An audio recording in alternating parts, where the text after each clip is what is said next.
Hello, I'm Matt. Welcome to Hot Button Hashtags.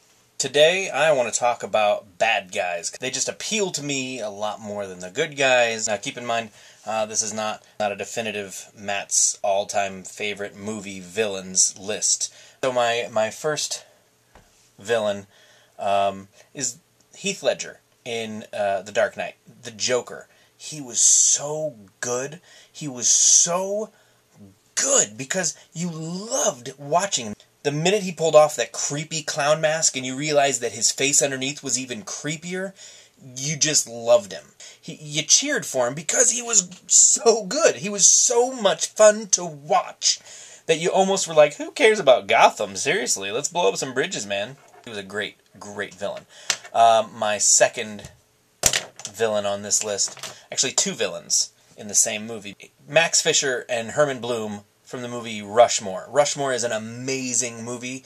It's so funny and it's so relative and so poignant. This high school kid and this, millionaire, they are good friends and then they both fall in love with the same woman and then they turn against each other.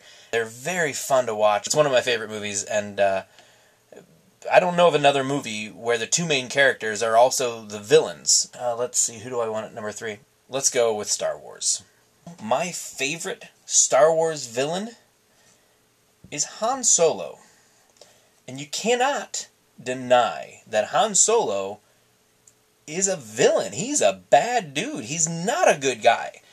He is a drug smuggler. He is blacklisted as a pilot. He's not even supposed to be flying.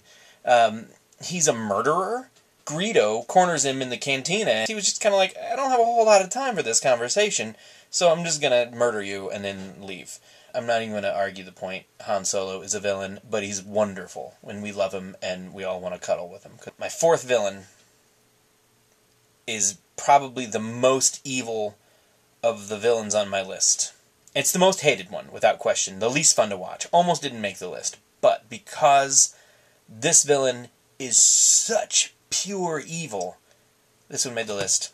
From Harry Potter. We know her, we love her. No, we don't. Dolores Umbridge.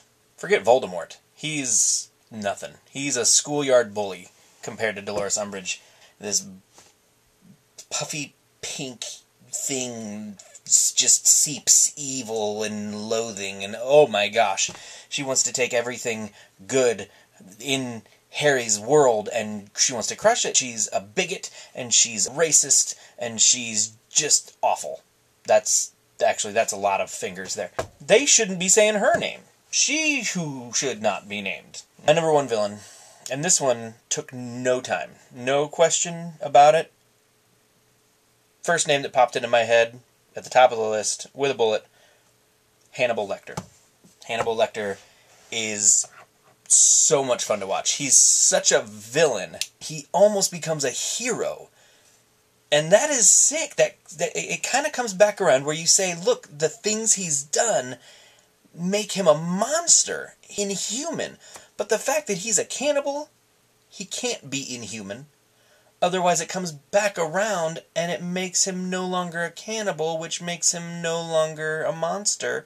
And then he's related. So it's this kind of crazy logic loop that you can't get away from. You cannot disassociate yourself from Hannibal Lecter because of this mental loop.